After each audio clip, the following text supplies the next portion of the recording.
નામ છે નિકિતા ત્રિવેદી। આજે આપણે ધોરણ 11 માં પાંચમું ચેપ્ટર કોષ રચના વિશે અભ્યાસ કરીશું। ઓકે, તો સૌથી પહેલા આપણે આ ચેપ્ટરનો મતલબ સમજવો પડશે। તો કોષ રચના એટલે શું?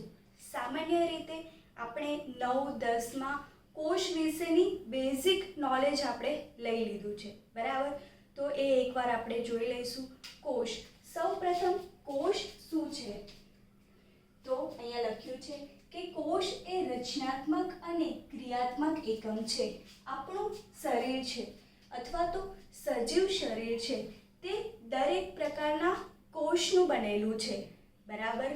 તો જે એક કોષ છે તે ઘણા બધા કોષ એ વિભાજન પામે છે, ત્યારબાદ વિભાજન પામીને પછી પેશી બનાવે છે, ત્યારબાદ પેશીમાંથી શું બનાવશે? અંગ બનાવશે, અંગમાંથી શું બનાવશે? અંગતંત્ર બનાવશે। આ પ્રમાણે અંગતંત્રનું નિર્માણ થાય છે।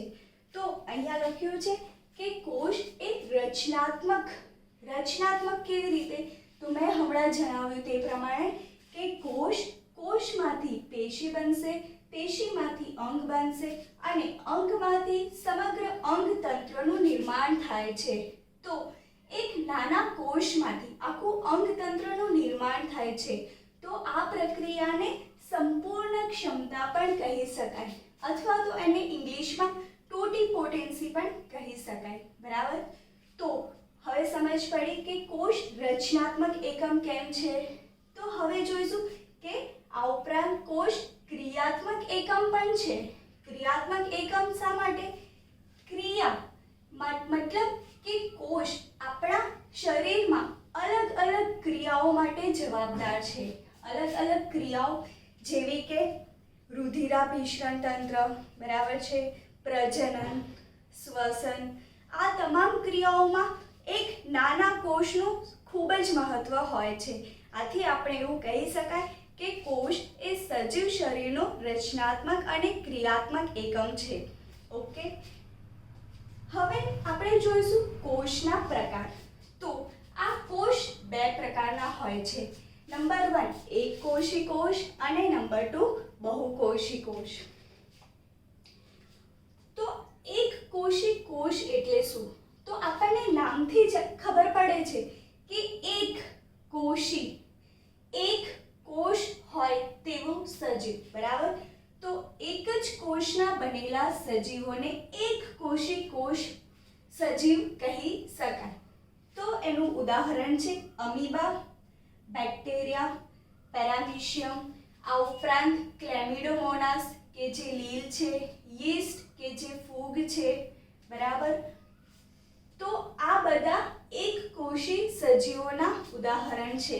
આમાં શું હોય છે કે આખું જે સજીવ શરીર છે તેમાં એક જ કોષ હોય છે અને આ જ કોષ રચનાત્મક અને ક્રિયાત્મક રીતે કાર્ય કરે છે। સમગ્ર ક્રિયાઓ ફક્ત આ એક જ કોષ હેન્ડલ કરે છે, બરાબર? આથી એક કોષી સજીવો આને કહી શકાય। હવે બીજું છે બહુકોષી। હવે આમાં પણ આપણને નામથી જ ખ્યાલ આવી જાય છે, બહુ એટલે એક કરતાં વધારે, બરાબર? તો એક કરતાં વધુ કોષોના બનેલા સજીવો, જેને શું કહીશું? બહુકોષી સજીવ। ઉદાહરણ છે મનુષ્ય, વનસ્પતિ, પ્રાણીઓ, બરાબર? આપણે પણ બહુકોષી સજીવો છે। આપણા પણ અંગતંત્ર છે, અંગ છે, એમાં ઘણા બધા કોષ આવેલા હોય છે। અહીંયા લખ્યું છે કે બહુકોષીય સજીવની શરૂઆત યુગ્મનજથી થાય છે। હવે આપને પ્રશ્ન થશે કે યુગ્મનજ શું છે? તો યુગ્મનજ એ ફલિતાંડ તરીકે પણ ઓળખી શકાય। જ્યારે લિંગી પ્રજનન અંગ હોય છે એના જે કોષ, ઉદાહરણ તરીકે આપણે મનુષ્યનું ઉદાહરણ લઈએ તો મનુષ્યમાં નર અને માદા, બરાબર? તો જે શુક્રકોષ હોય છે તે અને અંડકોષ હોય છે તે બંનેનું ફલન થાય છે અને ફલિતાંડ બને છે અથવા તો યુગ્મનજ બને છે અને તેમાંથી સમગ્ર શરીરનો વિકાસ થાય છે। સમજ પડી? તો બહુકોષી જે સજીવ છે તેની શરૂઆત યુગ્મનજ અથવા તો ફલિતાંડથી થાય છે.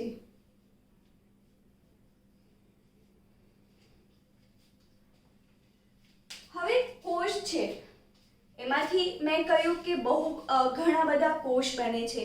તો એ કેવી રીતે થાય છે?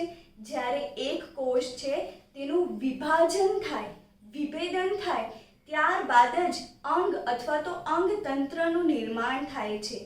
તો આ પ્રમાણે જે કોષનું વિભાજન છે તેના બે પ્રકાર છે, સમભાજન અને સમસૂત્રી ભાજન.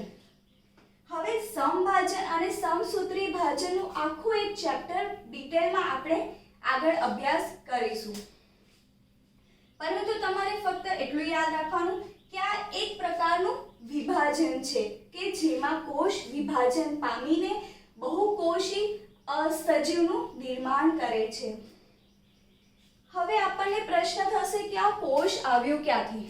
આ કોષની શોધ કોણે કરી? બરાબર છે. તો આપણે એ જોઈશું કે કોષનો ઇતિહાસ અથવા તો કોષની શોધ કોણે કરી. તો રોબર્ટ હુક નામના વૈજ્ઞાનિક હતા. તેમણે 1665માં એક આંટો મારતા હતા ત્યારે એમને નજર પડી ઓકનું ઝાડ. બરાબર. તો એમણે શું કર્યું? એ જે ઝાડનું થડ હોય ને એની છાલ લીધી અને એકદમ એનું એકદમ પાતળું સેક્શન લીધું અને એને પોતાનું જે પ્રાથમિક માઇક્રોસ્કોપ હતું, પ્રાથમિક એનું સૂક્ષ્મદર્શક યંત્ર હતું, એમાં એણે અભ્યાસ કર્યો. તો એણે શું જોયું? સૂક્ષ્મદર્શક યંત્રમાં એને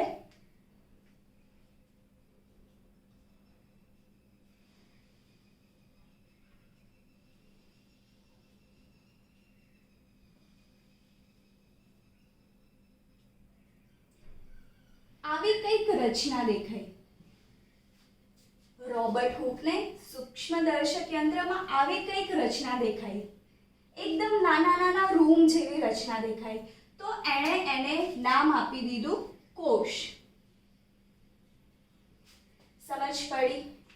ત્યારબાદ દરેક વૈજ્ઞાનિકોને જાણવાની ઈચ્છા થઈ કે આ કોષ છે તો એમાં અંદર શું હશે, કોષ શાનું બનેલું હશે.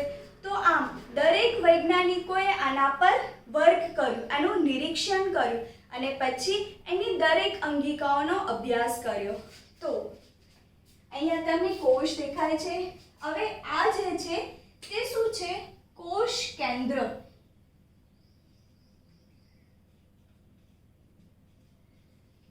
તો બીજા એક વૈજ્ઞાનિક હતા રોબર્ટ બ્રાઉન કે જેમણે કોષની અંદર કોષ કેન્દ્રની શોધ કરી. બરાબર.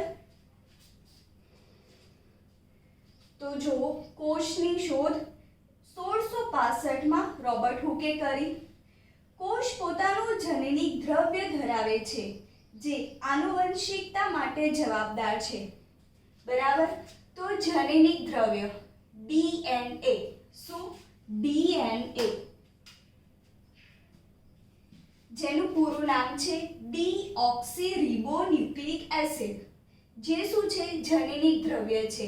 એક કોષની અંદર કોષ કેન્દ્રમાં હોય છે જે શાના માટે જવાબદાર છે? આનુવંશિકતા માટે જવાબદાર છે. તો એ તમારે યાદ રાખવું પડશે. બરાબર.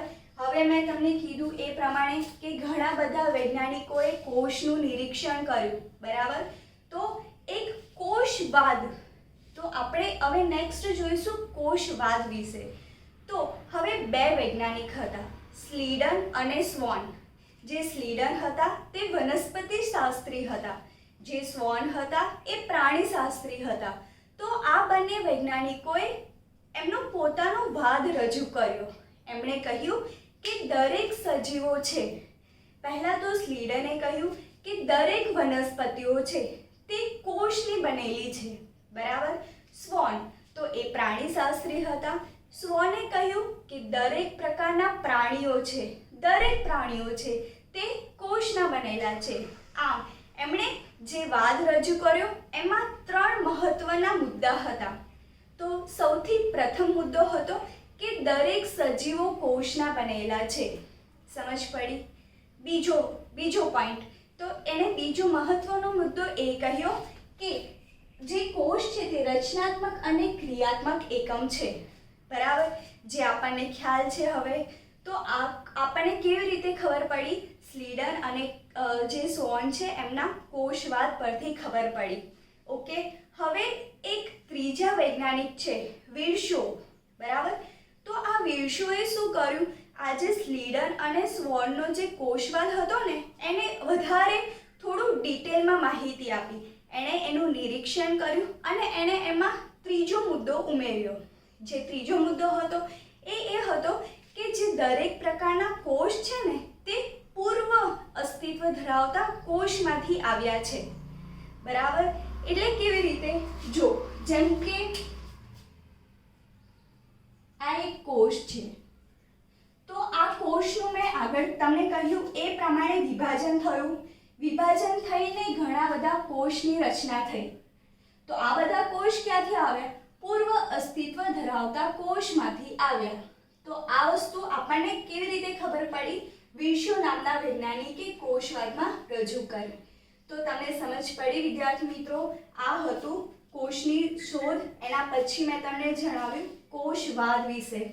હવે જે વનસ્પતિ કોષ હોય છે, પ્રાણી કોષ હોય છે, તો એવું નથી કે વનસ્પતિ કોષ અને પ્રાણી કોષ એક સમાન હોય છે. તેમાં પણ થોડી ઘણી વિવિધતાઓ રહેલી હોય છે. તો આપણે હવે જોઈશું વનસ્પતિ કોષ અને પ્રાણી કોષ વિશે. તો આપણે જોઈએ વનસ્પતિ કોષ સૌપ્રથમ. તો જો આ જે છે તે કોષ રસ સ્તર છે. જે કોષ રસ છે તેને આવરતું જે સ્તર હોય તેને કોષ રસ સ્તર કહેવાય. ઓકે, જે કોષ રસ સ્તર છે એનું કાર્ય શું? એ એનું રક્ષણ આપે છે. કોષની અંદરની વિવિધ જે અંગિકાઓ હોય છે તેનું રક્ષણ આપવાનું કાર્ય કોનું છે? કોષ રસ સ્તરનું. ત્યારબાદ છે કોષ દિવાલ. તો જે કોષ રસ સ્તર હોય છે ને એને પણ આવરતી એક બીજી દિવાલ હોય છે જે શું કાર્ય કરે છે? આખા જે કોષ છે એને રક્ષણ આપવાનું કાર્ય કરે છે. આ ઉપરાંત કોષ દિવાલ છે ને તે અમુક તત્વને જ કોષની અંદર આવવા દે છે. જે જરૂરિયાત પ્રમાણે જે અગર કોષને જરૂર છે તો એને આવવા દેશે, કોષને જરૂર નથી તો એને આવવા નહીં દે. તો આ એક ગાર્ડ કીપર આપણે કહી શકાય ઓર ગેટ કીપર કહી શકાય. તો આ ગેટ કીપર તરીકે કોષ દિવાલ કાર્ય કરે છે. ત્યારબાદ છે કોષ કેન્દ્ર. કોષ કેન્દ્ર એ તો કોષનું મગજ તરીકે પણ ઓળખાઈ શકાય, બ્રેઇન ઓફ ધી સેલ. કેમ આવ્યું? કેમ કે એ દરેક ક્રિયાઓને કંટ્રોલમાં રાખે છે, બરાબર. જે કોષ કેન્દ્ર છે એને જ અડીને એક બીજી અંગિકા આવેલી છે, અંતઃકોષ રસજાળ. આ જે અંતઃકોષ રસજાળ હોય છે તે બે પ્રકારની હોય છે, કણિકામય કોષ રસજાળ અને કણિકા વિહીન અંતઃકોષ રસજાળ. તો એનું આવું નામ કેમ છે? કણિકામય. કણિકામય કેમ? કેમ કે જો અહીંયા ડોટ ડોટ જેવું દર્શાવ્યું છે. આ જે ડોટ ડોટ જે છે ને તે રાઇબોસોમ્સ છે. આ રિબોઝોમ પણ એક પ્રકારની અંગિકા છે અને એનું કાર્ય છે પ્રોટીન બનાવવાનું. એ આપણે ડિટેલમાં પછી અભ્યાસ કરીશું. તો અહીંયા સમજ પડી કણિકામય અંતઃકોષ રસજાળ. બીજું જે છે એનો બીજો પ્રકાર છે તે કણિકા વિહીન અંતઃકોષ રસજાળ, જેમાં ડોટ ડોટ નથી દેખાતા એની સપાટી પર, બરાબર છે. તો એની સપાટી કેવી હોય છે? એકદમ સ્મૂથ હોય છે. ઓકે, તો આથી એને કણિકા વિહીન અંતઃકોષ રસજાળ કહી શકાય. એનું કાર્ય શું છે? લિપિડ બનાવવાનું છે, બરાબર. ત્યારબાદ સ્ટાર્ચ કણ પણ આવેલા હોય છે. પછી કોષ રસ પણ હોય છે. કોષ રસ એક જેલી જેવું માધ્યમ છે જેની અંદર બધી અંગિકાઓ તરતી રહે છે. તો કોષ રસનું પણ ઘણું મહત્વનું કાર્ય છે અહીંયા. ત્યારબાદ છે કણાપ સૂત્ર. કણાપ સૂત્ર power house of the cell. એટલે શું? એ કોષને શક્તિ આપે છે. આથી એને શક્તિ ઘર તરીકે પણ ઓળખાઈ શકાય. શક્તિ કયા સ્વરૂપમાં આપે છે? એટીપીના સ્વરૂપમાં આપે છે. એટીપી શું છે? એડિનોસાઇન ટ્રાઇફોસ્ફેટ, બરાબર. આ ઉપરાંત કેટલાક સ્ફટિક છે, ગ્રેફાઇટના સ્ફટિક છે. તો આ આપણે વાત કરી વનસ્પતિ કોષ વિશે. હવે આપણે જોઈશું પ્રાણી કોષ વિશે. તો જો ઘણી બધી અંગિકાઓ તો સમાન છે, જોયું તમે, બટ તમને આમાં કોષ દિવાલ દેખાય છે? નથી, બરાબર.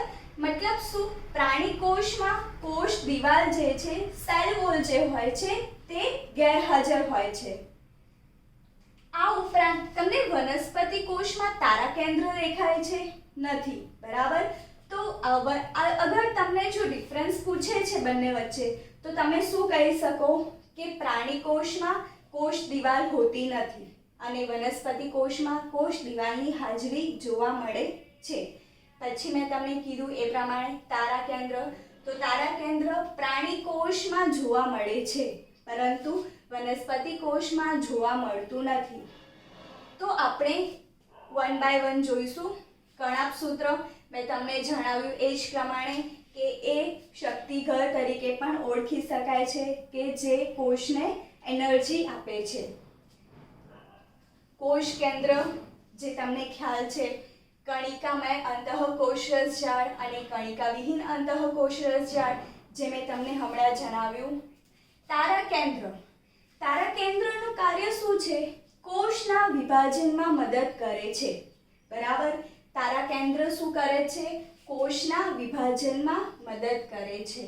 આ ઉપરાંત રાઇબોઝોમ, મેં તમને હમણાં જણાવ્યું તે પ્રમાણે રાઇબોઝોમ પણ એક અંગિકા છે. એનું કાર્ય શું છે? પ્રોટીનનું નિર્માણ કરવાનું. આ ઉપરાંત છે ગોલ્ગીકાય તેમજ રસધાની.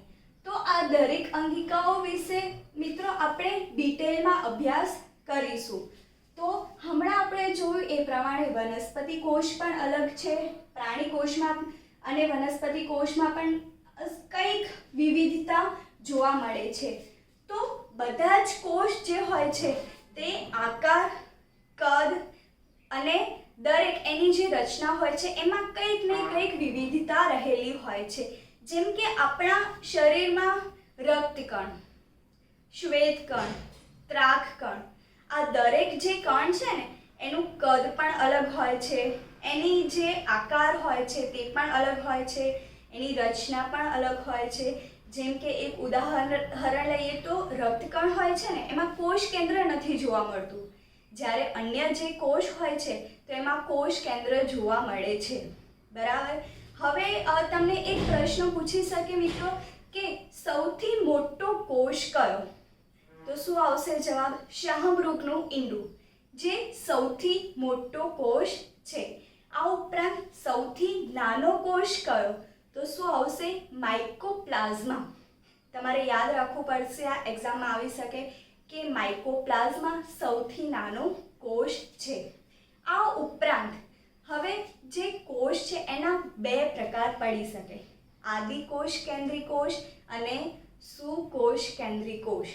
તો હવે તમને શોર્ટમાં કહી દઉં તો જે આદિકોષ કેન્દ્રી કોષ છે ને, જેમ કે આ કોષ છે, આ પણ એક કોષ છે, બરાબર. આ કોષનું આ કોષ કેન્દ્ર છે, આ પણ એક કોષનું કોષ કેન્દ્ર છે. હવે જે આદિકોષ કેન્દ્ર હશે ને એમાં કોષ કેન્દ્રને રક્ષણ કરતી કોઈ દિવાલ આવી નહીં હોય, મતલબ કોષ કેન્દ્ર પટલ આવેલું નહીં હોય. જ્યારે જે સુકોષ કેન્દ્રી કોષ, આદિ એટલે શું? આદિ મતલબ પ્રાથમિક પ્રકારના કોષ. જ્યારે સુકોષ કેન્દ્રી એમાં શું આવશે કે એનું જે કોષ કેન્દ્ર હશે ને એને રક્ષણથી એક પટલ આવેલું હોય છે, જેને કોષ કેન્દ્ર પટલ કહી શકાય.